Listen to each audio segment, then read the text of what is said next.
Semua orang gemuk akan berakhir dengan serangan kardiovaskular. Cepat atau lambat, tinggal tunggu tanggal dan waktunya.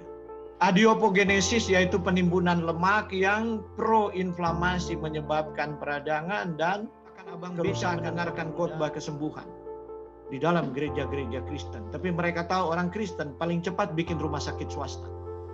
Jadi pertanyaan mereka, wah, kalau Yesus mau menyembuhkan, kenapa engkau ribut dengan membuat rumah sakit? Baik, selamat malam dan selamat hari Sabat untuk kita semua. Selamat bergabung untuk seluruh umat Tuhan yang telah bergabung bersama kami Jemaat Kairos Flow Bamora Jakarta dalam pembahasan kesehatan kita pada malam ketiga, pada malam hari ini dengan judul kegemukan ibu dari berbagai penyakit degeneratif. Mari kita bersatu dalam doa. Ya Tuhan Allah Bapa kami yang bertakhta dalam kerajaan surga, puji syukur kami panjatkan kepadamu Tuhan atas berkat dan bimbingan-Mu telah menyertai kami sepanjang 6 hari bekerja kami, hingga pada malam pembukaan Sabat yang suci ini kami masih dalam lindungan-Mu ya Tuhan. Tuhan, pada malam yang indah ini kami akan mengikuti akan pelajaran kesehatan untuk malam ketiga ini ya Tuhan. Biarlah Engkau hadir bersama-sama dengan kami, agar apa yang kami pelajari, kami bisa mengerti ya Tuhan, dan kami bisa mempraktekkan dalam kehidupan kami sehari-hari ya Tuhan. Tuhan, memberkati akan pembicara kami, Bapak Wowo Runtuh, yang akan menyampaikan firman ini ya Tuhan. Biarlah Engkau menguasai hamba-Mu ini ya Tuhan dengan Roh Kudus-Mu, agar setiap pelajaran yang akan dia sampaikan ya Tuhan, hanya untuk kemuliaan bagi nama-Mu saja ya Tuhan. Tuhan, memberkati juga kami yang mendengar ya Tuhan. Biarlah melalui pelajaran ini ya Tuhan, kami bisa mengerti ya Tuhan, dan pelajaran yang akan kami dengar ini boleh kami mempraktekkan dalam kehidupan kami sehari-hari. Tuhan, sertai kami acara selanjutnya Tuhan. Dalam nama Tuhan Yesus, kami panjatkan doa ini. Amin.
Bapak, Ibu, Saudara-saudari, selamat berjumpa kembali.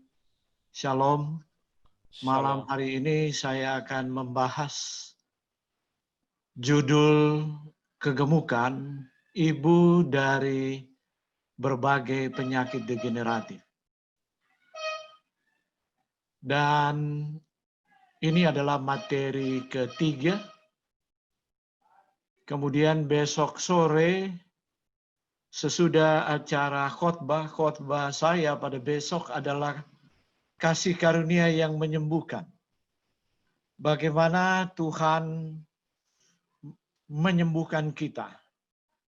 Kita akan bahas pada khotbah besok siang, dan pada besok sore saya akan membahas rahasia umur panjang dan menjawab beberapa pertanyaan yang mungkin Bapak, Ibu, Saudara-saudari ajukan setelah mendengarkan 3 sesi sebelumnya.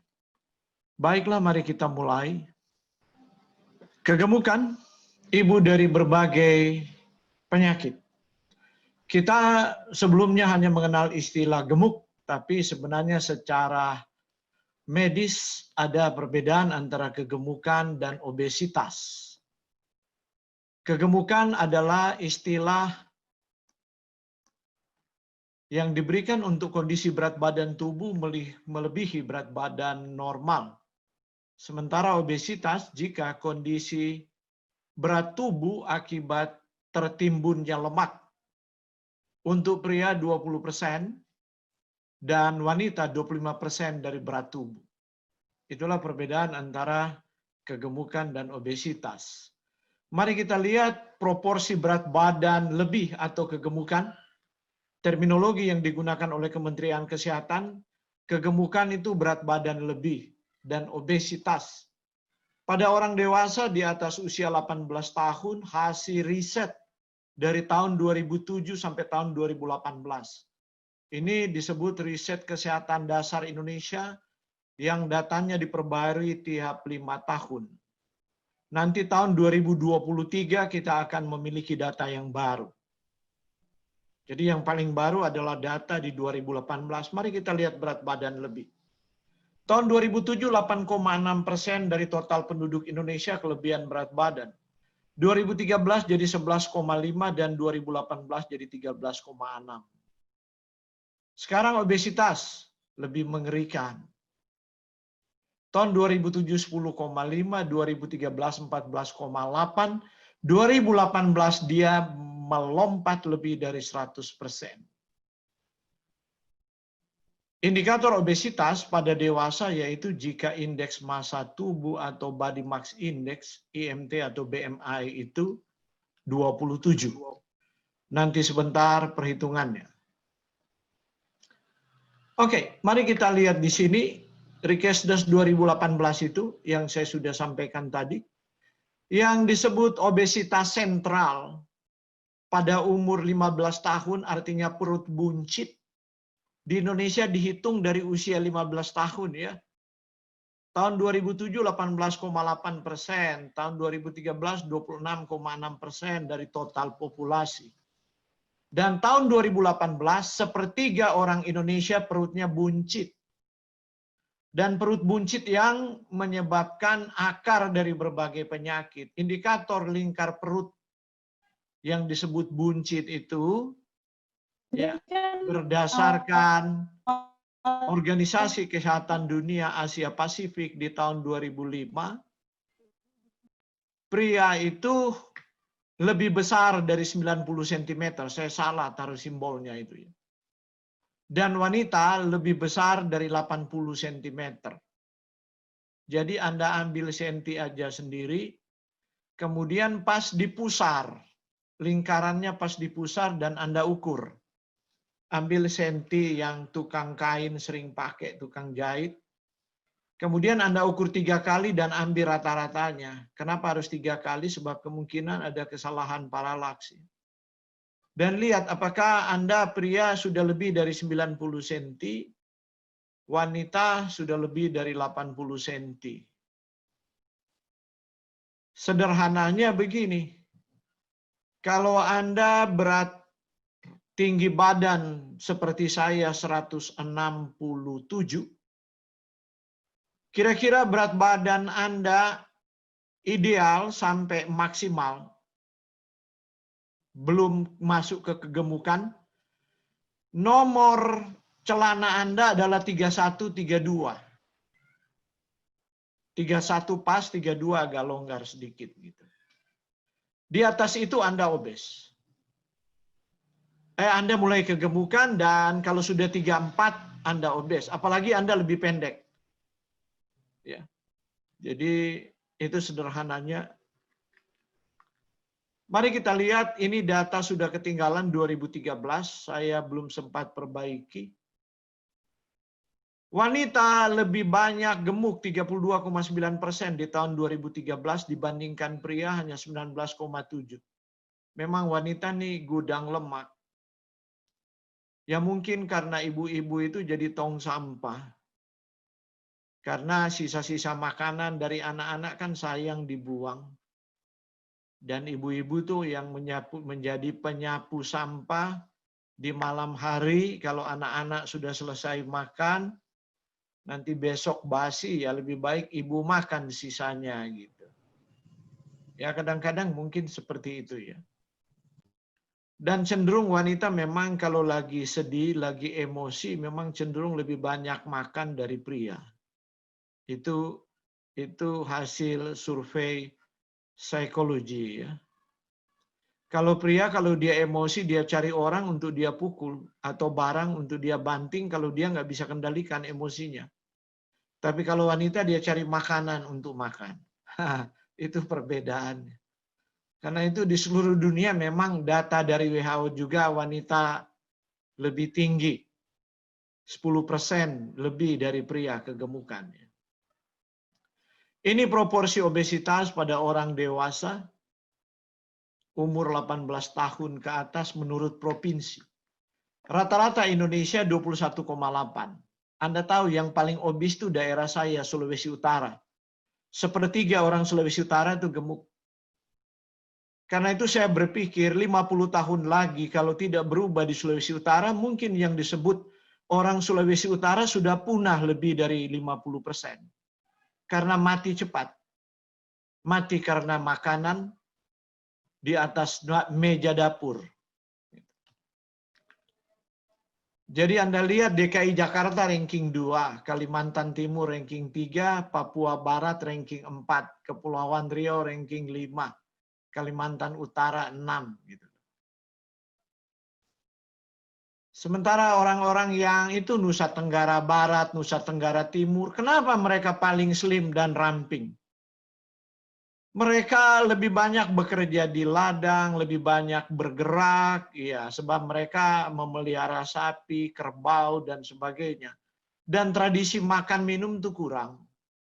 Sulawesi Utara dan DKI Jakarta tuh tradisi makan minum tuh sering. Orang Sulawesi Utara naik turun rumah tuh makan tuh, menjamu tamu. Satu kehormatan untuk makan. Karena itu kalau Anda bukan orang Sulawesi Utara, cobalah Anda jalan-jalan Sulawesi Utara kalau punya teman baik. Salah satu yang akan Anda temukan keunikannya, di mana-mana Anda akan diundang makan. Jangan takut Anda nggak akan kelaparan, walaupun Anda ke sana nggak bawa duit. Yang penting punya teman, banyak teman, ada kenalan. Harus seru ya. Oke, Anda lihat obesitas sentral itu di umur 15. Tadi umur 18 ke atas ya. Sekarang umur 15 ke atas. Tetap ranking 1 tidak bisa dikalahkan adalah daerah saya, Sulawesi Utara, 42,5%. Jadi di Sulawesi Utara dari 18 ke atas 30,2. Anda lihat kalau dihitung dari umur 15 ada bertambah 10%. Remaja di Sulawesi Utara itu poco-poco semua, gemuk-gemuk. Iya. Nah itu karena problem orang Sulawesi Utara belum pernah saya saksikan sebab saya jarang pulang. Kadang-kadang 4 tahun pulang, ada satu waktu saya terkejut 5 tahun saya nggak pulang. Saya lihat sepanjang pesisir pantai itu restoran. Daerah-daerah yang dulu gelap ya, karena tidak ada perkembangan gitu antar kampung. Sekarang ramai dengan warung-warung makan di malam hari. Jadi waktu tidur, tidak bekerja lagi, orang masih makan. 2 tahun yang lalu saya kembali untuk buat KKR kesehatan di sana. Kemudian saya dikejutkan, pulang dari KKR dari satu kabupaten. Saya lupa makan dari sore, saya kelaparan. Sopir yang antar saya bilang begini, "Sir, tenang aja. Padahal itu udah 1:30 malam. Masih ada restoran buka." Hah? Dan betul, saya lihat restoran itu cantum di situ. 24 jam buka. Non-stop. Dia hanya tutup jam 1 dan sampai jam 2 malam sebab ganti shift. Bayangkan. Ya. Nah, saudara, fakta bahwa orang obes itu umumnya wanita dari pria. Dan rata-rata wanita dengan pendidikan rendah mengalami kelebihan berat badan 2-3 kali lipat dibandingkan pendidikan tinggi. Di berbagai dunia ketiga sudah di research ya. Ada hubungan dengan pendidikan dan hidup sehat. Jadi pendidikan penting itu mempengaruhi hidup sehat. Bukan berarti tidak ada orang gemuk di pendidikan tinggi, ada juga sekarang. Karena rata-rata di kantin-kantin sekolah dan universitas semua nanti kita akan lihat sebentar, makanannya adalah makanan yang menggemukkan. Orang yang mengalami obesitas itu kurang produktif, lebih sering sakit, dan waktu kerja mereka 10% lebih sedikit dari orang non-obes. Itulah sebabnya kenapa obesitas ini perlu menjadi persoalan dibahas sampai di Badan Kesehatan Dunia. Karena dia akar dari banyak penyakit dan dia menurunkan produktivitas. Jadi jika suatu negara tingkat obesitas itu meningkat, maka produktivitas negara itu signifikan akan turun. Ini kriteria indeks massa tubuh yang tadi saya singgung. Anda lihat di sini. Kalau underweight itu kutilang, kurus, tinggi, langsing itu 18,5. Normal weight 15,5 sampai 24,9. Overweight 25 sampai 29,9. Saya 23,9. Saya punya BMI. Obesity itu 30 plus dan extreme obesity itu 40 plus. Dan di Indonesia sudah banyak. Bahkan ada remaja yang ditayangkan di TV itu sudah nggak bisa bergerak, kemudian dibawa ke Jakarta untuk dibedah. Kriteria indeks massa tubuh itu, caranya adalah berat badan Anda dalam kilogram, dibagi dengan tinggi badan Anda dalam meter kubik. Nah oke, mari kita lihat contoh Anda berat 70 kilogram, tinggi 165 cm. Anda boleh capture ini di handphone Anda, kemudian Anda hitung sendiri di rumah. 70 dibagi 1,65 kuadrat. Hasil pembagian itu maka dapat 25,7. Jadi kalau Anda tinggi 165, berat badan Anda 70 kg, itu berarti Anda sudah kegemukan.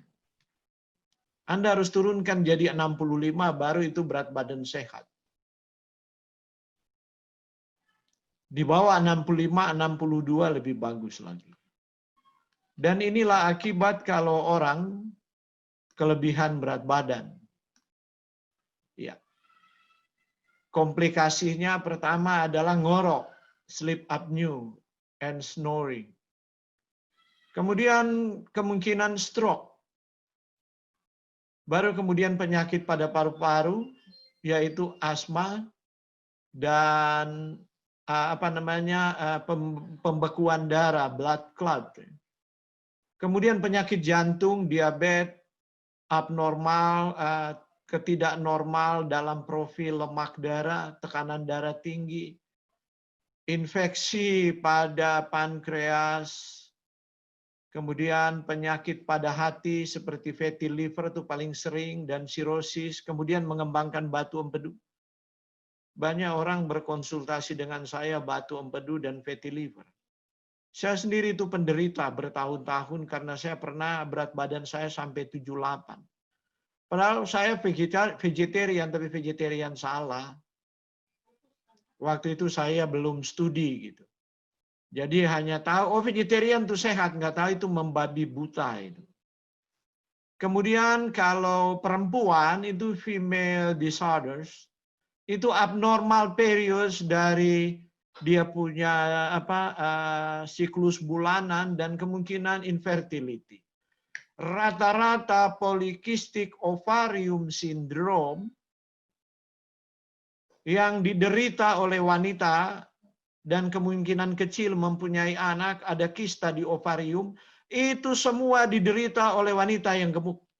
Dan saya punya pasien ada banyak di Jakarta, termasuk dokter yang belum menikah, tapi sudah dokter, banyak yang menderita itu. Nah, seandainya Anda belum menikah menderita itu, pasangan suami Anda tahu, wah, mungkin dia setuju karena cintanya, tapi kalau berkaitan dengan marga dan sebagainya, wahai wanita, Anda sulit untuk memperoleh keturunan hanya karena kesenangan makan dan Anda gemuk. Kemudian kanker. Kanker yang berkembang karena kegemukan pertama adalah kanker payudara. Berkorelasi betul, sebab kegemukan berkorelasi dengan hormon estrogen yang tinggi. Dan selalu kanker related hormon yang terjadi, estrogen atau progesteron. Seperti polikistik ovarium syndrome itu berkaitan dengan hormon yang tidak normal. Kemudian Anda akan memiliki kanker rahim, uterus, kemudian kanker usus besar, kemudian kanker esofagus, kerongkongan itu, kemudian kanker pankreas, kanker ginjal, dan kanker prostat. Kalaupun Anda tidak mengalami penyakit-penyakit itu sampai Anda ke usia tua, wanita akan lebih cepat untuk artritis, dan pria yang mengalami berat badan, yaitu Anda punya lutut persendian itu rusak, atau vein itu pembuluh darah balik, vena itu mengalami peradangan dan terjadi penggumpalan darah. Ya, kadang-kadang terjadi vena mekar itu. Seperti ada urat-urat, ada cacing-cacing di pembuluh darah dan muncul. Kemudian orang gemuk berkolerasi dengan gout. Gout itu adalah penyakit encok. Ya. Itulah resiko dari kegemukan. Ya. Jadi itulah sebabnya mengapa salah satu program dari WHO adalah memerangi kegemukan di seluruh dunia.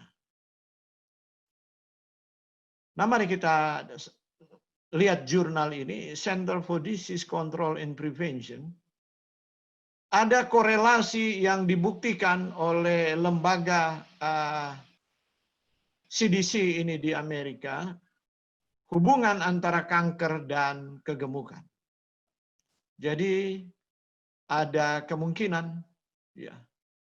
Jadi Anda lihat dikatakan di sini about 2 in 3 occur in adult 50 to 74 years old. Jadi 2 dari 3 orang dewasa 50 sampai 74 tahun. Jadi pusat pengendalian penyakit di Amerika menyatakan bahwa 2 dari 3 orang gemuk itu di antara 50 sampai 74 tahun pasti ada kanker. Mengerikan enggak? Karena itu kanker di Amerika di mana-mana, sebab Amerika itu pabrik kegemukan. Orang gemuk ada di mana-mana. National Cancer Institute, ini lembaga kanker nasional Amerika, mempublikasikan juga korelasi antara obesitas dan kanker. Saya sudah menyinggung tentang korelasi antara kelebihan berat badan dengan pembuluh darah dan lemak kemarin. Dan hari ini saya akan menyinggung dalam kaitan dengan diabetes. Ya. Di tahun 1988, publikasi pertama di dunia itu disampaikan di American Diabetic Association oleh Profesor Gerald Reaven. Dalam kuliahnya, dia menciptakan istilah sindrom X atau sindrom metabolik atau insulin resistant syndrome. Anda akan menemukan nama berbeda tapi maksudnya sama. Ya, dia Professor of Medicine. Dia aktif emeritus, sudah pensiun tapi dipanggil kemana-mana untuk seminar. Dia sampaikan di Proceeding Simposium ke-9 di Eropa, metabolisme yang diadakan di Universitas Padua, Italia, tahun 2006. Apa yang dia nyatakan di sana? Obesitas abdominal atau perut buncit. Adiopogenesis yaitu penimbunan lemak yang proinflamasi menyebabkan peradangan dan kerusakan pembuluh darah, aterosklerosis yang mengarah kepada serangan, mengarah kepada penyakit tekanan darah tinggi dan serangan jantung. Sindrom metabolik dan risiko global kardiovaskular. Jadi menurut Profesor Reaven, dan sekarang itu digunakan oleh Badan Kesehatan Dunia dan berbagai dokter di dunia, itu indikator. Semua orang gemuk akan berakhir dengan serangan kardiovaskular. Cepat atau lambat, tinggal tunggu tanggal dan waktunya. Penyakit koroner dan cerebrovaskular, yaitu cerebrovaskular itu stroke pada diabetes dan sindrom metabolik. Ini prevalensi orang tekanan darah tinggi. Mari kita lihat apakah Gerald Reaven punya teori ini benar dan terbukti dalam studi longitudinal termasuk riset kesehatan di Indonesia. Mari kita kembali ke data riset kesehatan dasar dari Rikesdas tahun 2018. Saya telah tunjukkan kegemukan itu 4 provinsi dengan ranking kegemukan. Mari kita lihat tekanan darah tinggi, betul pembuluh darah rusak. Anda lihat Manado itu paling tinggi, Sulawesi Utara 13,2. Sebab Sulawesi Utara itu ranking. Nomor 2 DKI Jakarta, nomor ranking kegemukan. Kaltim nomor 3, Kaltara nomor 4. Nomor 2 DIY, nomor 5 DKI Jakarta, nomor 6 Gorontalo. Jadi Anda lihat korelasi yang sangat dekat, studi epidemiologi tentang kegemukan dan penyakit tekanan darah tinggi. Kemudian mari kita lihat preferensi dari stroke. Sulut nomor 3, DIY nomor 2, Kaltim nomor 1. Ya nggak beda-beda jauh lah. Pokoknya 10 besar itu gemuk semua itu. Mari kita lihat prevensi penyakit ginjal kronis. Sulut nomor 3, Gorontalo nomor 4, Kaltara, kemudian Maluku Utara. Jadi berkorelasi semua. Mari kita lihat penyakit jantung yang terdiagnosis oleh dokter. Ya. Sulut masih di 10 besar. 2 ya ranking ke-7. DIY Yogyakarta ranking ke-3 dan DKI ranking ke-5. Jadi saudara, dari data-data ini kita melihat korelasi antara kegemukan dengan penyakit pembunuh. Ada 4 besar yang saya sudah bahas di hari pertama, itu penyakit gaya hidup, lifestyle disease, yang membunuh 71% penduduk dunia. Dari kematian penduduk dunia maksudnya. Sekarang mari kita lihat prevalensi diabetes mellitus berdasarkan diagnosis dokter di tahun 2018. Sulut nomor 4, DKI Jakarta nomor 1, Kaltim nomor 2, DIY nomor 3, nggak beda-beda jauh. Itu pokoknya pegang ranking semua itu, daerah-daerah gemuk itu. Anda lihat prevalensi diabetes di atas usia 15 tahun, tadi 18 tahun, Sulut masih nomor 4, DIY nomor 3, DKI nomor 1, dan Kaltim. Jadi saya mau katakan bahwa kegemukan itu berkorelasi dengan diabetes. Kalau Anda kelebihan kalori, pankreas Anda itu lelah. Itu dia. Dan punya onset serangan jantung. Kalau Anda kelebihan kalori. Gerald Reaven dari Stanford University, dia membuat istilah sindrom metabolik atau insulin resistant syndrome. Ini dia punya indikator, insulin tinggi, trigliserida tinggi, HDL rendah, tekanan darah tinggi. Ini kuartet mematikan. Artinya menurut Gerald Reaven, jika Anda mengalami ini secara teoritis Anda pasti mati. Tinggal tunggu beberapa tahun ke depan. Kalau masih hidup ya karena kasih karunia. Tapi ya kalau bermain-main dengan kasih karunia juga pasti mati sebelum waktunya. Kemudian ditambahkan oleh WHO, yaitu ada kebocoran di ginjal, mikroalbuminuria. Dan kemudian oleh Washington University School of Medicine di 2014 ditambah asam urat. Jadi orang gemuk itu pasti akan punya semua itu. Ciri-ciri itu kalau mereka rajin periksa nanti. Ya. Nah, ciri-ciri yang dapat dilihat dari fisik mereka, tubuh gemuk mirip buah apel, obesitas sentral, selalu merasa cepat lapar dan suka camilan. Jadi kalau kita berbicara tentang gemuk atau obes, ini obesitas sentral itu mirip buah apel ya. Kalau dia mirip avocado atau dia mirip paling bagus adalah butternut. Butternut tuh begini. Itu bokongnya, itu perempuan, bokongnya yang gede. Itu jarang sakit, pinggangnya tetap kecil. Jadi semua lemak tuh lari ke bokong dan paha. Itu berbeda ya dengan obesitas sentral. Suka dengan makanan manis, bahkan kecanduan manis. Oke, sorry. Ya, kita lihat ya, hubungannya antara kegemukan itu, the National Cholesterol Education Program Adult Treatment, Panel 3, berpendapat bahwa penurunan berat badan secara bermakna dapat memperbaiki sindrom metabolik.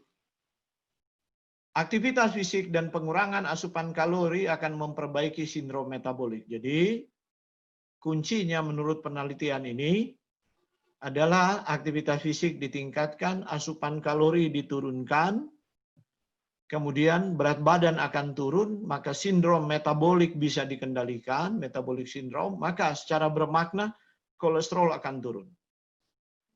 Itu melalui perubahan diet yang dapat menurunkan gula darah dan tekanan darah. Dia turun bersamaan. Sebab dulu dianggap lemak yang bertanggung jawab terhadap kolesterol, tapi sekarang ditemukan enzim di hati.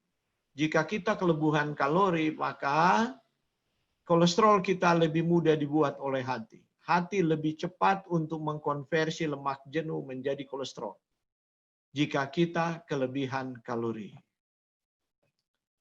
Diet yang banyak mengandung buah, sayur, biji-bijian, lemak tak jenuh, susu rendah lemak, dimaksudkan di sini susu biji-bijian, bermanfaat pada sebagian besar pasien dengan sindrom metabolik.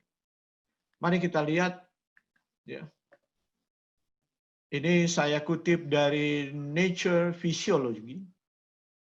Mereka membuat modelnya di sini. Jadi kalau Anda tidak aktif secara fisik, physical inactivity, maka terjadi abdominal adiposity, yaitu kegemukan sentral atau perut buncit. Maka apa yang terjadi, makrofag itu bagian dari sistem imun, bukan menyerang kuman atau bakteri, malah dia infiltrasi, dia masuk ke visceral fat, ke lemak, sebab terjadi peradangan di sana. Jadi lemak yang menumpuk di visceral, di rongga perut itu akan menyebabkan silent inflammation, peradangan tersembunyi. Setiap ada peradangan, maka otomatis tubuh akan memanggil sistem imunnya untuk mengatur, menyelesaikan itu. Dan makrofag dibawa ke sana. Maka terjadi chronic systemic inflammation. Jadi inflamasi kronis di seluruh sistem. Mungkin Anda akan kelelahan kronis, ya, mata sayu, nyeri di tubuh, Anda mungkin sukar berkonsentrasi, lebih sensitif, mudah tersinggung dan marah, lebih peka gitu kan. Kemudian mulai berkembang insulin resisten, Anda sedikit-sedikit lapar, sedikit-sedikit haus. Kemudian plak terjadi di pembuluh darah, kemudian diikuti dengan neurodegeneration. Saraf Anda mulai degenerasi, Anda mulai sering lupa. Kemudian kanker bertumbuh, tumor growth. Jadi Anda lihat itu lingkurannya dari kelebihan kalori. Itulah sebabnya sidang umum PBB perlu membuat press release tanggal 20 Desember tahun 2006. Ya, untuk keluarkan resolusi tentang diabetes mellitus dan ancaman global yang serius dari diabetes karena orang gemuk di seluruh dunia begitu banyak setiap tahun. Maka sidang ini menetapkan tanggal 14 November sebagai Hari Diabetes Sedunia, World Diabetes Day. Di Indonesia itu menduduki ranking keempat penyandang diabetes setelah Amerika, Cina, dan India. Jadi dalam soal ranking Indonesia nggak akan kalah, termasuk ranking sakit penyakit. Coba pertumbuhan kegemukan di Indonesia sekarang, menurut Rikesdas itu sudah 30%. Ya. Berdasarkan data dari Badan Pusat Statistik BPS, jumlah penyandang diabetes tahun 2003 itu 13,7 juta. Dan kita sudah lihat data tadi, di tahun 2003 mereka memprediksi di tahun 2030 ada 20,1 juta penyandang diabetes. Sementara itu Organisasi Kesehatan Dunia memprediksikan itu di tahun 2000-an saja akan mencapai 21,3 juta. Nah, saya mau bawa ini ke ekonomi. Jadi penderita penyakit itu berapa besar sih kerugian negara untuk membiayai penyakit diabetes? Berdasarkan data World Economic Forum tahun 2015 ini data, potensi kerugian akibat penyakit tidak menular di Indonesia itu 4,47 triliun dolar atau 5,1 kali kita punya produk domestik bruto. Pendapatan kotor negara di 2012. Jadi ini perhitungan 2012 ke 2030 ya. Mari kita lihat pembiayaan BPJS di tahun 2015 saja untuk diabetes.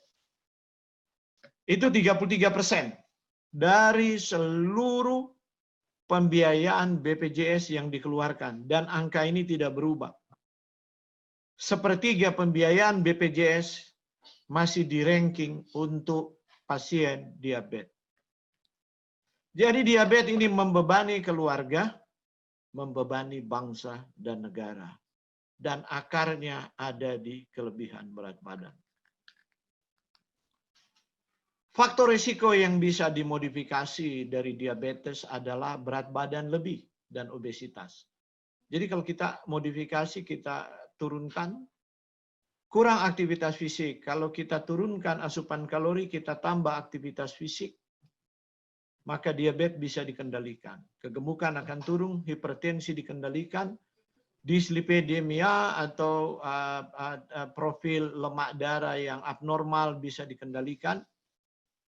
Dan kemudian diet tak sehat itu kaya kalori atau tinggi gula dan lemak itu bisa dikendalikan. Sebab kita dapat memilih di atas meja makan kita. Tapi terlalu sering orang Kristen adalah pokoknya saya sudah berdoa dan bersyukur kepada Tuhan. Ada lagi doktrin yang lebih konyol. Ya. Sudah tahu kalau dia makan itu gula darahnya naik. Kalau dia makan tekanan darahnya naik. Dia berdoa dikuduskan dalam nama Yesus. Haleluya katanya. Tuhan Yesus menangis melihat kebodohan mengatasnamakan iman. Itu bukan iman, itu kebodohan.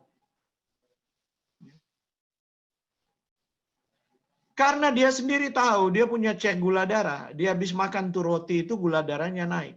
Hari ini dia berdoa 5 menit, besok 10 menit. Besok 15 menit masih naik, akhirnya dia telepon pendeta suruh didoakan. Kalau masih naik lagi, dia pergi ke Nabi kesembuhan. Pergi ke KKR kesembuhan, minta didoakan. Inilah pembodohan di dalam kekristenan. Di atas panggung-panggung KKR kesembuhan ilahi. Saya akan bahas lebih lanjut secara rohani itu di khotbah siang besok. Kasih karunia yang menyembuhkan. Kenapa? Karena kita tahu kalau kita tidak makan itu gula darah kita tidak naik. Tapi kita makan telan obat dan berdoa. Itulah sebabnya mereka yang bukan Kristen menganggap Yesus itu legenda. Itu hanya cerita rakyat saja yang kemudian menjadi firman di dalam Alkitab. Anda boleh baca di YouTube, sudah banyak itu diobral. Kenapa? Sebab mereka mendengarkan, bahkan Abang Becak mendengarkan khotbah kesembuhan di dalam gereja-gereja Kristen. Tapi mereka tahu orang Kristen paling cepat bikin rumah sakit swasta. Jadi pertanyaan mereka, why? Kalau Yesus mau menyembuhkan, kenapa engkau ribut dengan membuat rumah sakit, bangsal perlu ditambah, karena lebih banyak kalian yang sakit dan masih perlu obat. Kalau kami sih nggak gembar-gembor bahwa ada mujizat kesembuhan gitu.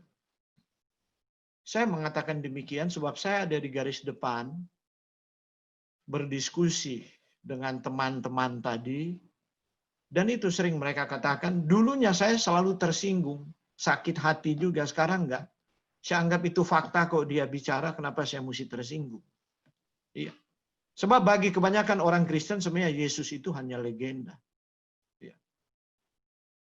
Sebab Yesus itu hanya fakta historis, hanya Yesus sejarah. Yesus itu bukan Yesus pribadi, dan ia berkuasa sampai saat ini. untuk mengubah seseorang. Nah, saudara, di panggung sejarah kita sementara ditonton, ya. Apakah kita masih mau berdoa? Makanan yang di depan, kemudian bersyukur dalam nama Tuhan Yesus, haleluya. Padahal habis makan gula darah naik, habis makan tuh sate tekanan darah naik. Betul-betul Tuhan tersinggung.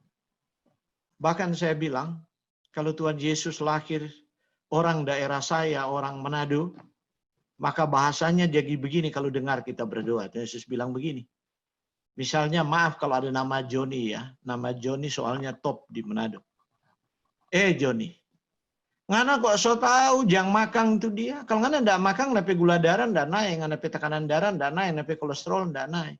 Ngana masih makan kok ngana baking kerja apa kita suruh baking bersih, ngana nape pembuluh darah. Cuma gara-gara ngana nape leher. Ngana yang sedap ngana nape leher tapi kita kerja tiap hari, tatoki tiap ngana nape kepala. Saudara, terlalu kasar mungkin kita dengar seperti itu. Ya. Tapi kalau dalam bahasa yang sopan, ya. Malam pertama saya sudah katakan, Pengkhotbah 7 ayat 17. Jangan terlalu fasik, jangan bodoh mengapa engkau mau mati sebelum waktumu. Saudara. Itu kelihatan sopan ya. Tapi keras loh itu. Cuma bahasa sopan. Ya. Kalau kita parafrasa dalam bahasa daerah, bahasa Manado saya, enggak enak sekali di telinga. Itu karena nganape bodok dengan nganape kepala batu ngana mati cepat. Itu dia bahasa Manado tuh ayat itu. Kalau di parafrasa. Jadi himbauan Kementerian Kesehatan supaya masyarakat melakukan aksi cerdik. Cek kesehatan secara teratur untuk kendalikan berat badan agar tetap ideal. Kedua, enyahkan asap rokok dan jangan merokok. Ketiga, rajin melakukan aktivitas fisik minimal 30 menit satu hari. Jalan kaki bersihkan rumah, berolahraga. Keempat, diet yang seimbang, konsumsi sayur minimal 5 porsi per hari. Berapa porsi kita makan sayur? Indonesia makan sayur itu ya 50 gram. Ya, hanya 50 gram. Dan orang yang tidak makan sayur dalam porsi itu masih 95% dari total penduduk Indonesia. Bandingkan dengan negara tetangga Singapura. Mereka makan sayur itu sampai 900 gram satu hari. Sayur dan buah. Ada serat untuk menahan pelepasan gula. Dan itu kaya nutrisi tapi kalorinya rendah. Saudara, apa yang dikatakan oleh Kementerian Kesehatan ini? Diet makan sayur. Itu sementara menunjuk bahwa di Eden itu benar. Itu sementara menunjuk Kejadian pasal 1 dan pasal 2 itu benar. Saudara. Ya.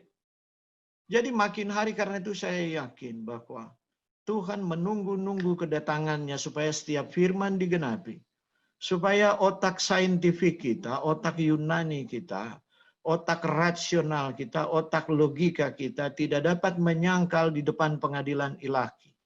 Jika satu waktu kita dihakimi, karena kita melakukan kejahatan tidak mengasihi diri sendiri. Kita bunuh diri pelan-pelan. Yang kelima, istirahat yang cukup. Yang keenam, kelola stres dengan baik dan benar. Kita semua, walaupun saya berbicara demikian dan sering keras, punya pergumulan yang sama. Saya juga menyadari juga baru akhir-akhir ini dalam beberapa tahun terakhir. Dan kita punya pergumulan masing-masing untuk hal ini. Ya. Saya masih workaholic, kadang-kadang bekerja berlebih-lebihan, karena itu tingkat stres tinggi, dan masih belum seimbang antara makanan asupan yang masuk dan aktivitas fisik. Karena itu saya berpikir mungkin harus cepat pensiun supaya saya kembali ke lahan pertanian dan mulai memacul. Iya. Untuk menanam makanan saya sendiri gitu. Agar supaya saya lebih sehat. Mengapa orang makan berlebihan? Alasannya belum kenyang. Memang betul ada sindrom itu. Saya sudah wawancara orang-orang yang mau detox. Saya dikenal pertama kali di Indonesia karena detox menurunkan berat badan. Jadi saya tahu betul. Ya. Sejak 2015. Sejak 2005. Ya. Mulai begitu banyak orang mengikuti program detox yang saya kampanyekan. Dan alasan mereka karena kenapa makan sampai porsi berlebih, ya, belum kenyang. Dan mengapa sudah makan tapi sukar menjadi kenyang? Itu kan pertanyaan harus dijawab. Itu sama dengan mengapa banyak program diet pelangsingan gagal menjadi yoyo. Sebab hal yang paling sulit dalam upaya menurunkan berat badan adalah menahan rasa lapar sepanjang hari. Ada diet cuma makan apel to, ada makan anggur to, gila-gilaan. Ada cuma makan kulit ayam to, minum minyak kelapa, makan santan, keto diet. Waduh, aneh-aneh semua. Ada 100 lebih macam diet. Nanti kalau saya punya waktu yang lain, saya akan bahas diet itu satu persatu dan di mana kelemahannya kalau Anda ikuti. Sayangnya banyak hamba-hamba Tuhan, banyak pendeta mengikuti diet ketogenic. Dan mereka jadi langsing, tapi otak kemudian melempem, kemudian problem pada hati mereka, problem pada kardiovaskular, tapi mereka belum rasa sekarang. Inilah anjuran diet yang paling populer, menekan rasa lapar dengan cara yang tidak alamiah. Karena itu tidak pernah berhasil.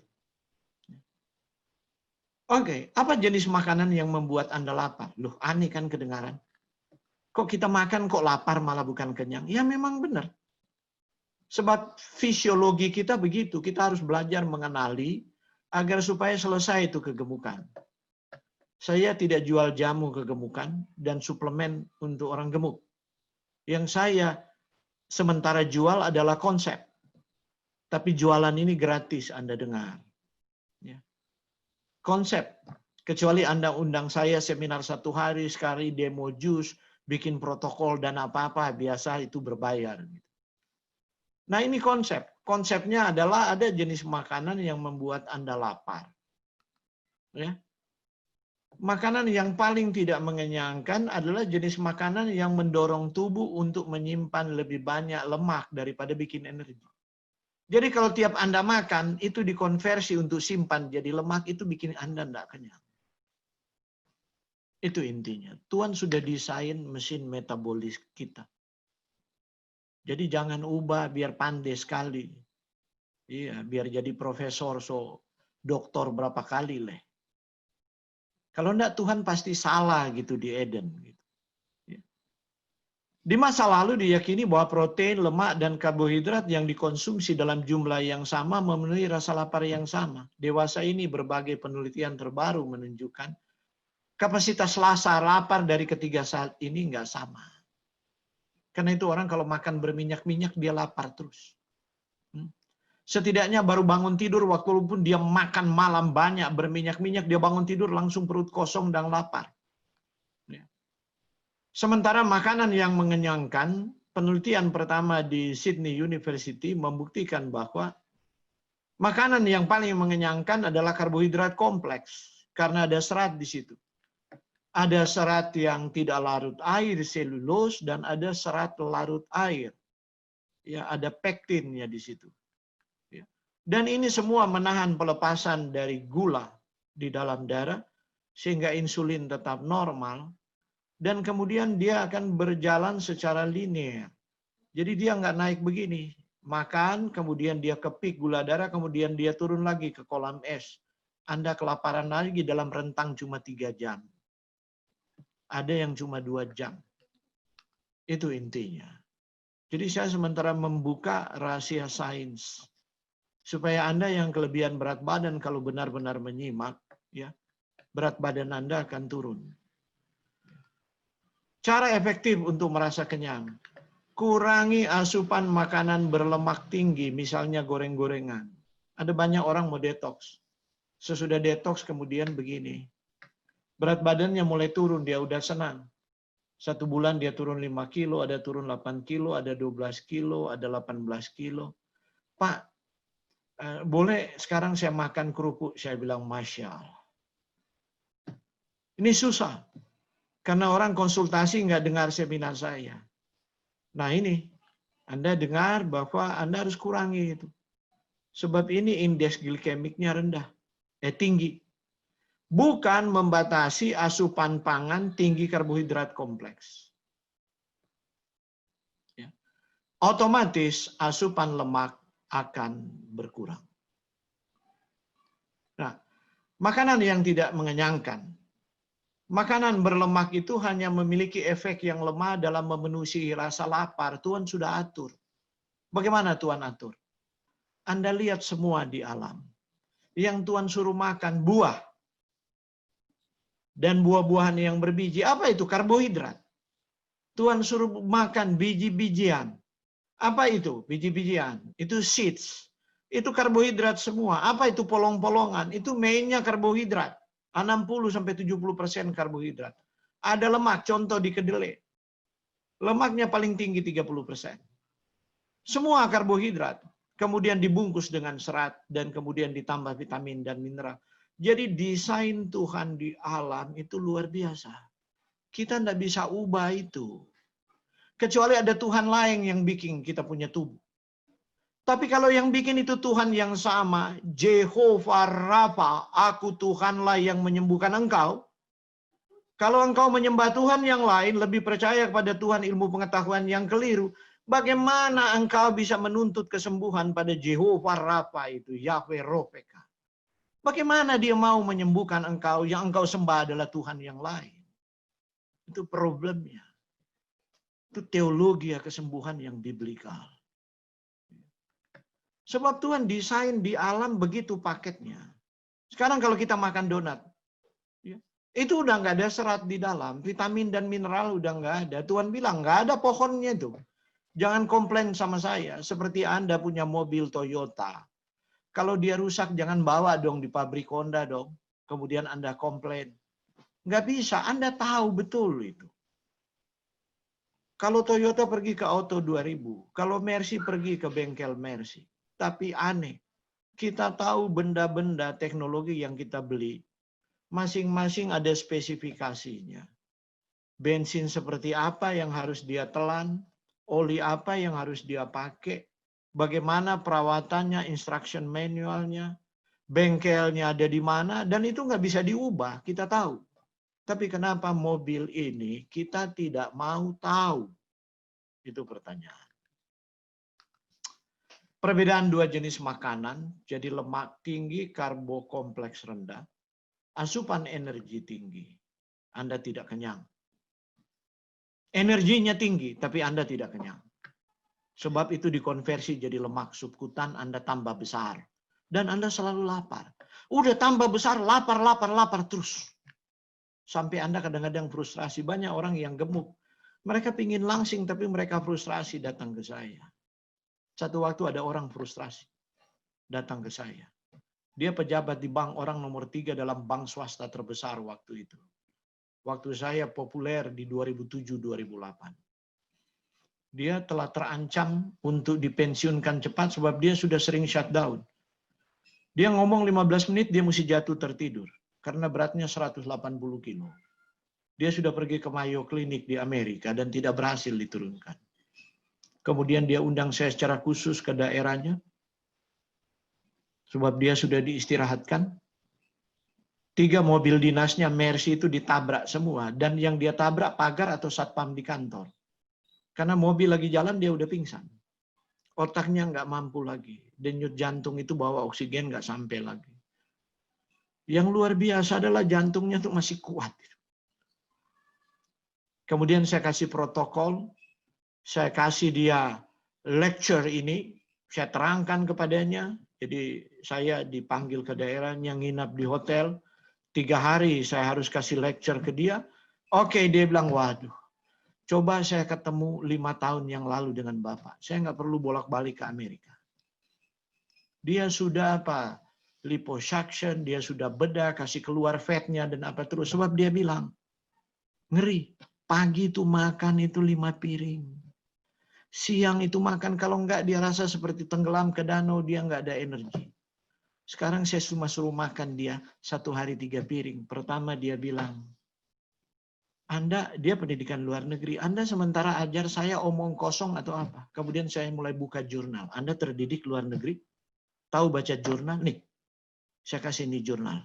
Siapa yang omong kosong? Pendidikan Anda atau ini jurnal ini?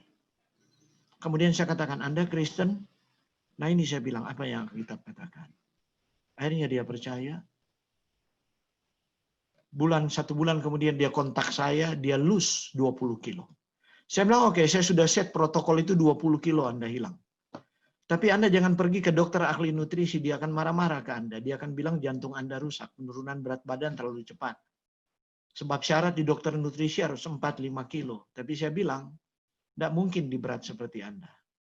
4 bulan dia turun 20 kilo. Kemudian saya bilang, oke, sekarang akan Anda turun 8 kilo saja. 1 tahun kemudian dia bilang, amazing Pak. Belum pernah saya mengalami optimum state seperti hari ini. Kalau saya tahu dengan berat badan yang hampir ideal begini, saya sangat fit, dan saya masih bisa berkarir lagi, saya menyesal dulu memanjakan selera saya. Apa tahu? Dia diajar dulu diet harimau, makan daging. Supaya berat badan Anda tidak turun. Lihat aja, harimau tuh langsing makan daging. Itulah kekonyolan dari orang membanding-bandingkan. Lihat harimau langsing, itu kan binatang buas pemakan daging, jangan makan karbohidrat. Lihat itu sapi itu kuat, maka makan daging sapi dan minum susu sapi. Padahal sapi makan rumput loh. Anak sapi aja tahu, tidak menyusui seumur hidup. Jadi saya bilang, kadang-kadang orang kelihatan ilmiah, tapi jungkir balik dia punya IQ sebenarnya. Dan omong kosong itu ada di WA sekarang dan dipublish di Facebook ke seluruh dunia, dan orang like. Bahkan di video, saya baca di YouTube, orang like sampai si peng YouTube itu dapat dana dari like oleh diet konyol itu. Karena orang tidak mau lagi berpikir. Dan orang Kristen kebodohannya, dia tidak percaya kepada Yahweh Ropeka. Dia tidak percaya kepada Tuhan yang memperkenalkan diri pertama kali kepada orang Israel di padang gurun. Sebab dia anggap itu Tuhan untuk orang Yahudi. Tuhan sekarang saya berbeda. Tuhan saya sekarang adalah Tuhan Yesus. Saya akan khotbah besok. Siapa Yesus itu? Lemak rendah, karbohidrat kompleks tinggi. Asupan energi jadi rendah. Tapi Anda kenyang dan energi. Kemudian orang mulai berkata, Pak Urun tuh, kenapa? Saya khawatir Pak, kenapa? Bulan ini saya turun 8 kilo Pak. Terus saya tanya, Anda lemas nggak? Enggak. Anda jadi pelupa nggak? Justru Pak, saya fresh terus Pak sampai malam. Segar mau kerja apa saja. Terus apa yang Anda khawatirkan? Ini Pak nggak apa-apa. Jantung Anda berdebar-debar? Enggak. Masa? Saya bilang. Enggak. Anda pergilah ke dokter jantung Pak, nanti biaya lagi. Loh Anda punya masalah dan Anda ketakutan. Enggak apa-apa Pak, turun. Ini orang sementara menikmati rasa sehat, kemudian ketakutan. Aneh, saya pikir. Ada banyak orang cara berpikirnya aneh. Saya bilang ada indikator kesehatan. Tidur Anda baik? Oh ya bagus sekali Pak. Anda ngorok, istri saya bilang saya sudah nggak ngorok lagi. Loh, ini positif sekali kan. Menurunkan berat badan, berat tubuh secara alami tanpa rasa lapar adalah mengkonsumsi pangan ber-IG rendah. Karena tidak perlu menahan rasa lapar. Selain itu, apa yang dibakar adalah benar-benar lemak tubuh Anda. Pangan yang memiliki IG rendah itu mengenyangkan dalam waktu yang cukup lama.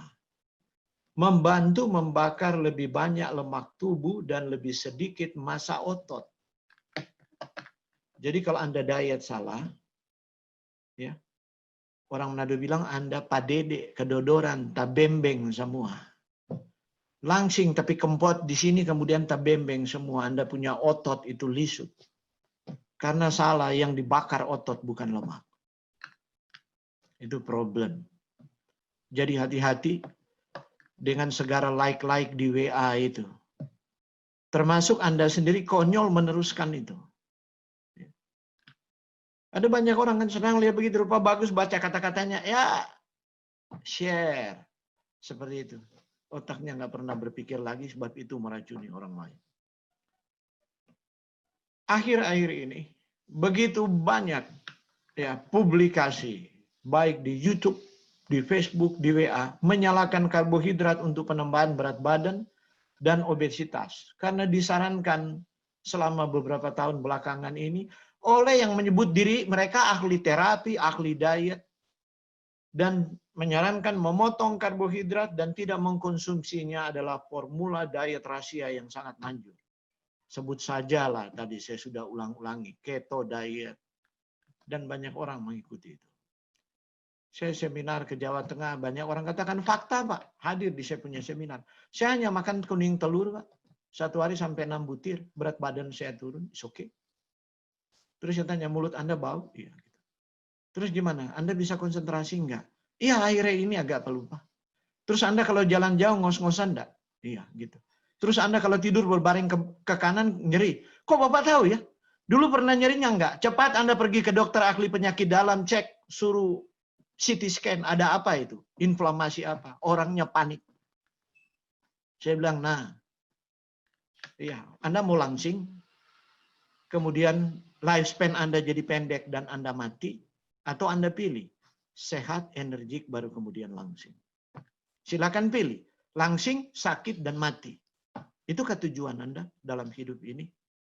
Banyak orang tidak pernah mendesain tujuan dalam hidup ini. Saya mau kemana dalam hidup ini? Itu problem utama. Jadi Anda lihat rumusnya. Ya. Kalau Anda mau bertambah berat badan, tambah aja Anda punya intake kalori dari makanan. Maka Anda lihat timbangannya. Tapi kalau Anda mau kurang berat badan, tambah aja kalori melalui energi yang dibakar. Itu keseimbangan. Mengkonsumsi lebih banyak kalori daripada yang Anda keluarkan, maka Anda akan bertambah berat badan. Bakar lebih banyak akan turun. Ini hukum termodinamika. Anak SMA pun belajar. Dan hukum termodinamika itu ada hukum 1, ada hukum 2 itu nggak bisa berubah. Kalori tidak bisa diciptakan dan tidak bisa dimusnahkan energi. Itu hanya berpindah dari satu bentuk ke bentuk yang lain. Ini hukum yang tidak berubah, semua ilmuwan tahu. Yang saya nggak tahu, yang disebut ahli diet itu dia dapat dari mana sainsnya. Mungkin dari planet bumi yang punya 3 matahari kali. Dia pernah berkunjung ke sana gitu. Konyol. Apa yang perlu Anda lakukan adalah makan lebih banyak makanan rendah kalori yang padat nutrisi. Itu adalah poin kunci untuk menurunkan kalori. Contoh, Anda makan nasi beras merah, beras hitam. Itu padat nutrisi, kalorinya rendah. Kenapa? Sobangan Anda tidak bisa makan banyak. Serat pertama di sini. Kemudian sesudah itu kenyang. Syaratnya supaya tidak sakit Anda punya lambung, minum air banyak-banyak. Tapi Anda lebih suka nasi putih. Yang Tuhan tidak pernah bikin itu beras putih. Tuhan bikin kan beras berwarna semua. Dan ada kulit arinya. Sementara kita bersyukur kepada Tuhan loh. Bagaimana Tuhan Yesus tidak menangis? Padahal dia jadi pengantara untuk mendengar doa syafaat kita. Tiap hari kita minta ampun dosa kepada Tuhan. Tapi jarang ada orang minta ampun berdosa terhadap makanan. Jarang. Dosa yang tidak pernah diakui tidak akan diampuni. Dan tidak ada satu dosa yang bisa masuk ke surga. Itu ringkasan teologi Kristen. Banyak kegemukan disebabkan oleh 2 faktor. Peningkatan asupan makanan padat energi yang kaya gula dan lemak pada saat yang sama kekurangan vitamin dan mineral dan mikronutrisi. Dan kurang aktivitas fisik. Anda mau berat badan ideal, buatlah keseimbangan. Energi in, energi out. Sederhana kan? Hukum termodinamika. Seperti itu. Jadi kalau kita mempelajari sains, belajarlah sains dari prinsip dasarnya. Prinsip yang tidak berubah, yang teruji. Kemudian turunannya kemana? Jangan main comot.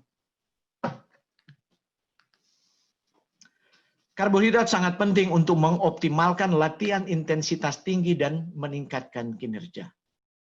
Tubuh kita seperti mobil. Kalau Toyota bilang dia mobil bensin, jangan isi solar. Kalau mobil solar, jangan isi bensin. Mungkin dia masih jalan, tapi kemudian dia rusak. Tapi kemudian pecah dia punya blok. Kita tahu. Tapi kenapa tubuh ini kita nggak tahu bahwa kita punya pabrik di Eden yang bikin itu Tuhan Yesus.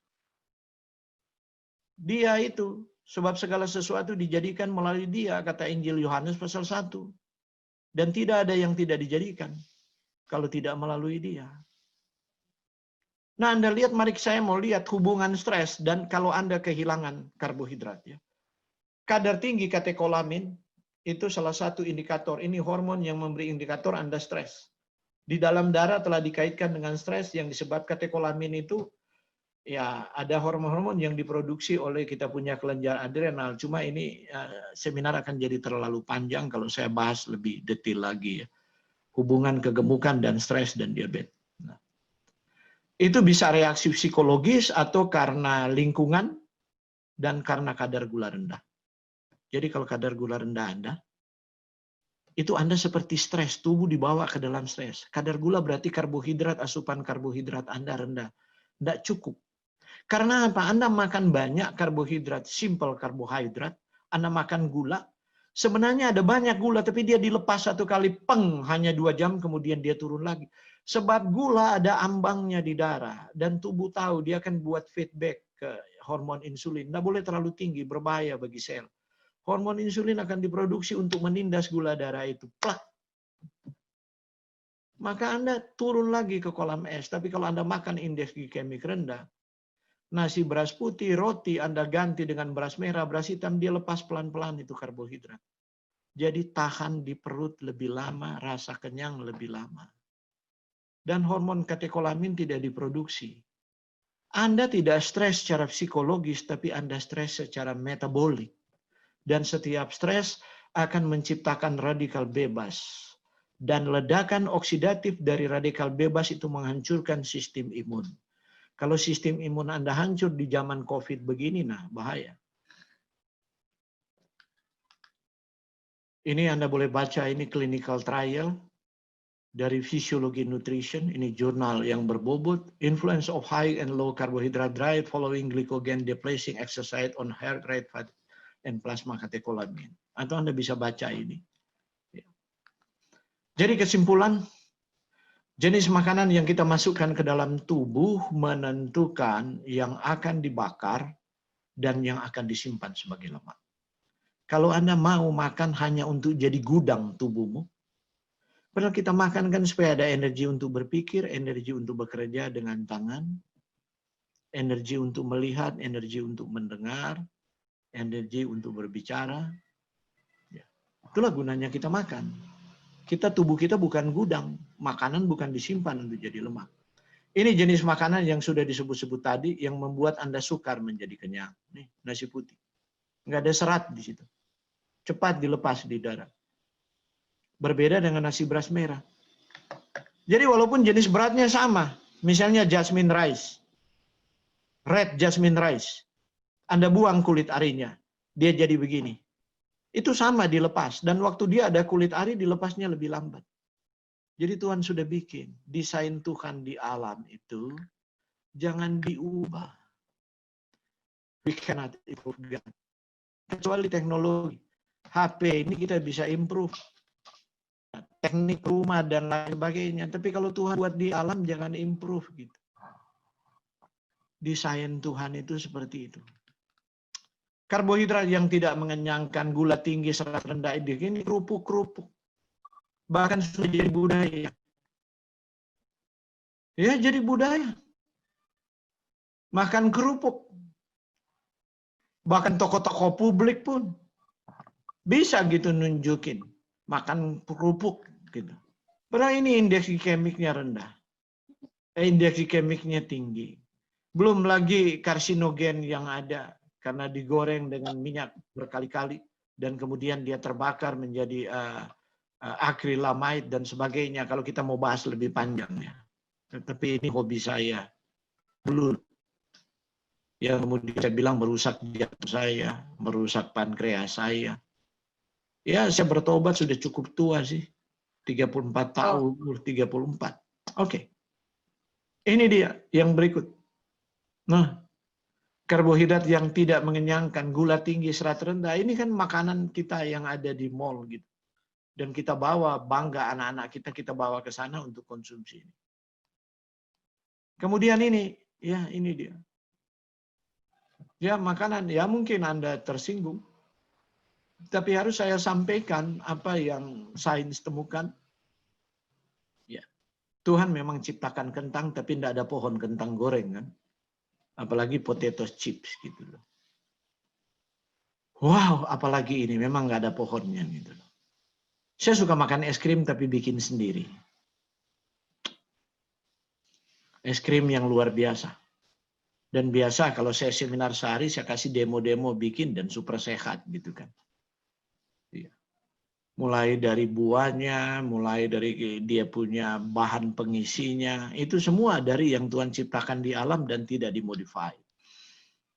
Kemudian susunya, ya kita pakai susu kedelai. Dan ya anak-anak, kebetulan kalau saya seminar dan dibawa anak-anak supaya mereka tertarik kesehatan dari anak-anak, yaitu saya demo es krim.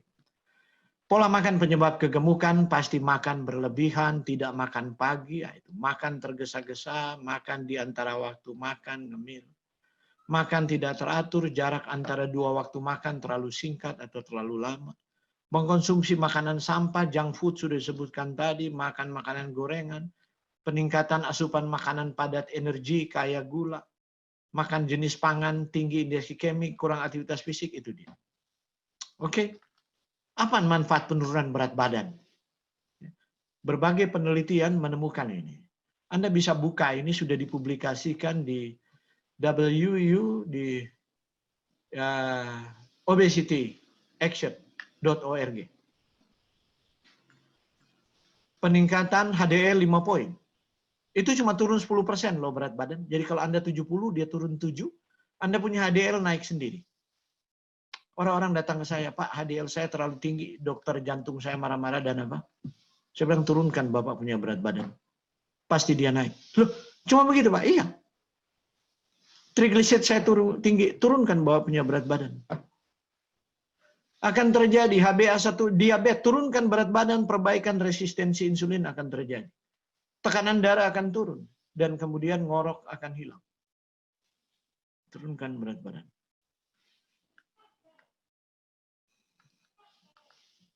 Target penurunan berat badan, kalau Anda cuma kegemukan, jangan lebih dari 0,5 sampai 1 kg per minggu. Kalau Anda hanya kegemukan. Tapi kalau Anda obes, ya harus konsultasi profesional. Bisa turun lebih jauh lagi. Lakukan pengukuran dan catat, cukup 1 kali seminggu. Jangan tiap hari Anda jadi fobi nanti, dan nggak ada guna tiap hari. Naik di timbangan itu 1 minggu 1 kali baru bisa dievaluasi penurunan. Sebab ya, waktu bangun tidur berat badan kita turun itu sekitar 1-2 kilo, bergantung berat kita ya. Kalau Anda punya berat di 70 kilo, mungkin bangun tidur 2 kilo dia turun. Nanti kalau malam Anda timbang dia naik 2 kilo sebab perut sudah penuh makanan. Jadi Anda mau makan makanan yang indeks glikemik rendah, ini dia. Beras merah, beras hitam. Kalau beras hitam telah diteliti oleh anak saya, dia tamat dari Universitas Samratulangi, peneliti beras hitam pertama di Indonesia dan ketiga di dunia. Dia meneliti beras hitam ini dapat mengatur, mengendalikan profil lipid darah. Lebih baik dari obat kolesterol. Ini beras hitam. Ya. Kemudian di sebelah itu makan paling kanan itu makanan orang Indian itu. Ya. Mereka punya quinoa. Kemudian di paling bawah kiri itu flaxseed, di bawah kanan kemudian polong-polongan di tengah, kemudian chia seed di kanan bawah. Jadi orang Indian makan itu yang di sebelah kanan, quinoa, chia seed. Ya. Orang Eropa makan flaxseed, mereka makan juga polong-polongan. Jadi itulah mereka bertahan di alam liar, gitu kan. Orang nenek moyang kita dulu makan beras tumbuk. Kemudian makan ini, jangan salah ya. Anda lihat batatas itu, ubi jalar itu, manis. Tapi indeks glikemiknya rendah, sebab dia mengandung serat larut. Orang diabetes boleh makan ini, tapi juga makan terbatas. Tapi singkong nggak boleh, sagu nggak boleh. Itu cepat sekali. Ya. Kecuali sagu belum banyak dicuci, baru bikin dan berlendir-lendir. Nah itu boleh, sebab dia punya apa namanya ikatan polisakaridanya itu lepasnya masih perlahan-lahan. bukan sagu kering untuk bikin kue. Sagu basah ya. Nah ini dia beda. Kalau singkong lebih tinggi dia indeks glikemik. Kalau ini ditahan pelan-pelan walaupun dia manis dilepas pelan-pelan. Apalagi yang sebelah kiri itu yang talas-talasan itu. Itu luar biasa sekali. Dan inilah yang polong-polongan dan kacang-kacangan, buah-buahan, sayur-sayuran Anda lihat. Ini semua indeks glikemik rendah. Anda tinggal kombinasikan. Ya. Dan inilah sayur-sayuran Anda tinggal kombinasikan. Contoh misalnya, kalau Anda makan tinutuan, Anda kasih bete. Anda kasih batata untuk manisnya. Anda kasih labu siam itu, pumpkin. Anda kasih tahu, Anda kasih tempe, Anda kasih daun batata, Anda kasih pucuk sulur dari labu siam, Anda kasih gedi, kasih kelor. Wow. Itu sudah rumusan yang paling baik untuk sarapan pagi yang saya sudah teliti. Dari zaman saya SMA, saya teliti di Langoan, saya teliti di Tomohon, oma-oma yang umur panjang. Sampai sobat cicit. Makan begitu. Kemudian nanti itu berkesan di pikiran saya setelah saya kuliah lagi, molekular nutrition. Di usia 40-an. Oh, ini dia pantas mereka umur panjang. Jadi saudara, olahraga teratur, setengah sampai 1 jam, minimal 3 kali seminggu, idealnya 5 kali. Tidak usah 7 hari olahraga terus. Pilih olahraga yang sesuai dengan usia dan kondisi kesehatan. Tingkat kegiatan fisiknya juga sesuai. Kenapa kita perlu berolahraga? Karena kita tidak hidup lagi dalam seperti di zaman agraris ya. Kita tidak maju lagi, tidak bekerja secara fisik. Ini energi untuk kegiatan. Pekerjaan rumah rutin yang dibakar cuma 100 sampai 200 kalori. Pekerjaan rumah rutin yang Anda bisa bikin, yang ibu-ibu kadang-kadang kesal bilang, "Mama so capek sekali."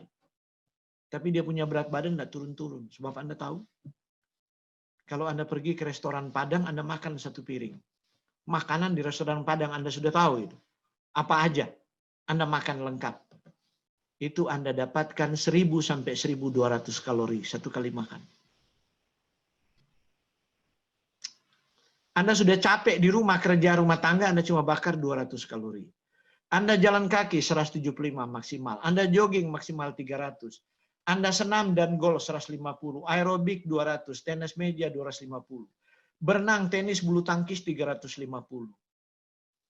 Kalau Anda makan 1 hari, makan pagi 500 kalori.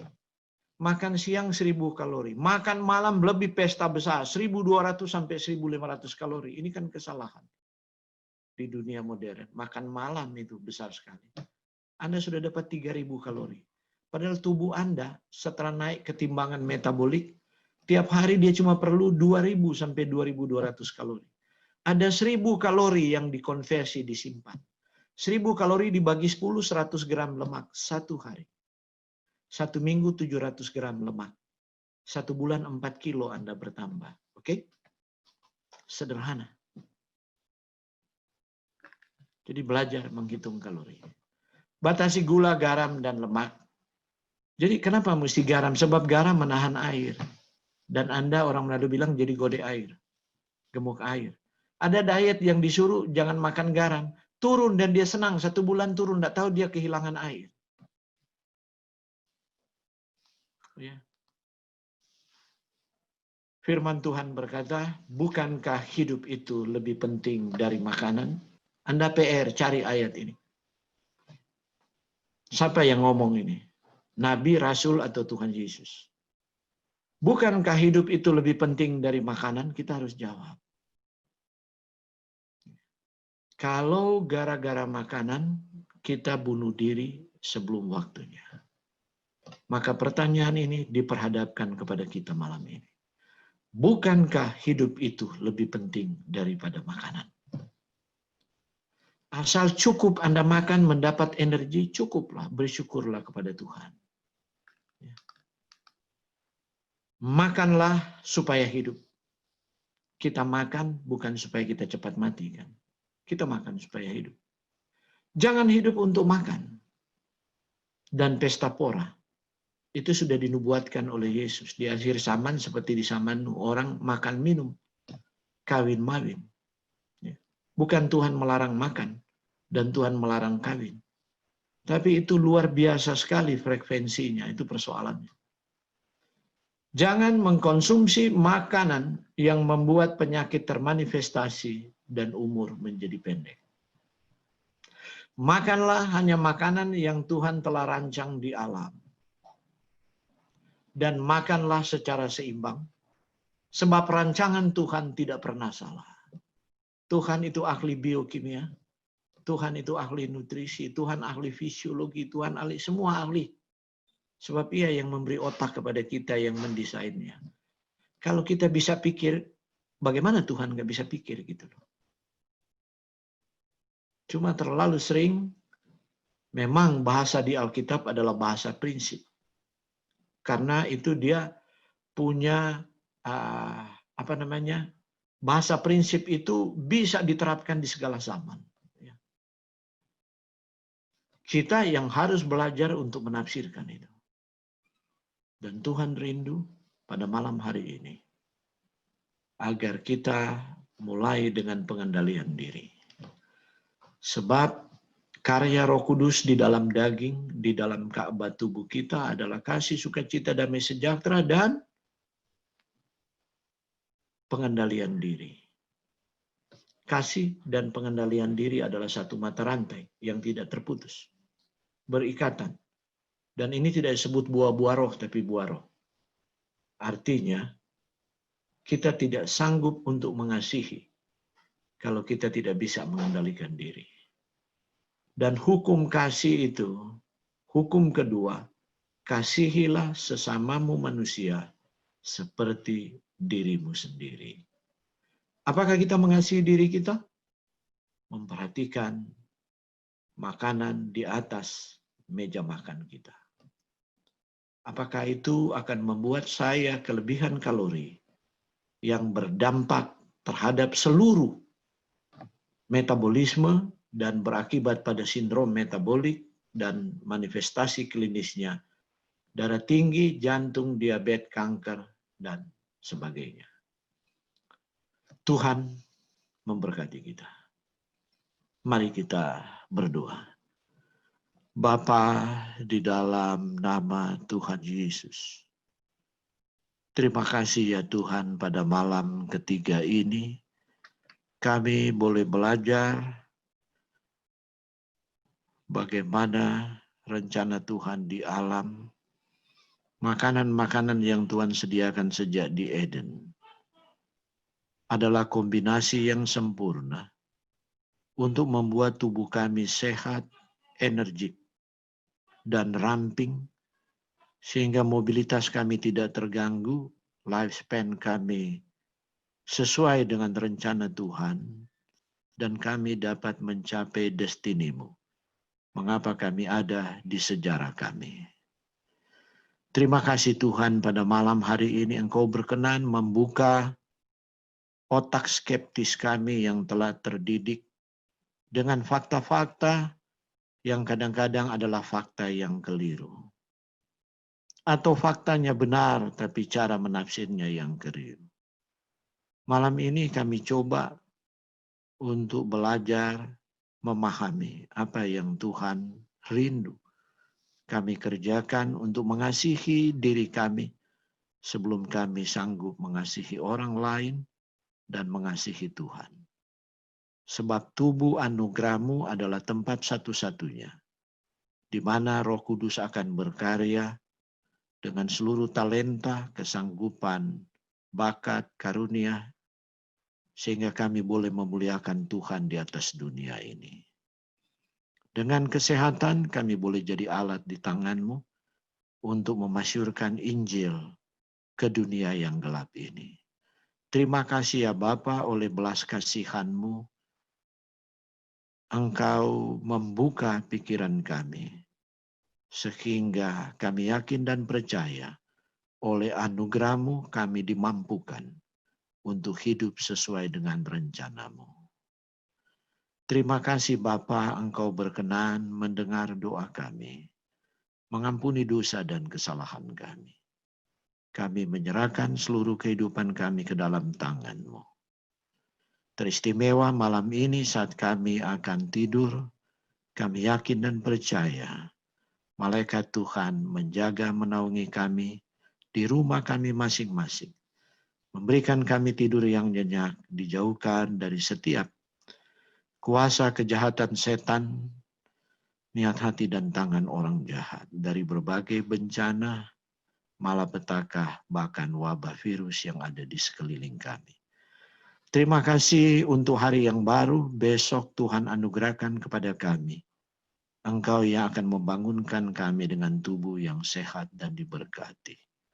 Kami berdoa mengucap syukur di dalam nama Tuhan Yesus yang menjadi juru selamat dan imam besar kami. Haleluya. Amin. Ya, kita masih 8:30 sesuai harapan saya. Tidak seperti tadi malam, kita agak malam ya. Terima kasih sudah ikut menyimak. Saya berharap ya kita semua berada dalam kesehatan yang diberkati oleh Tuhan.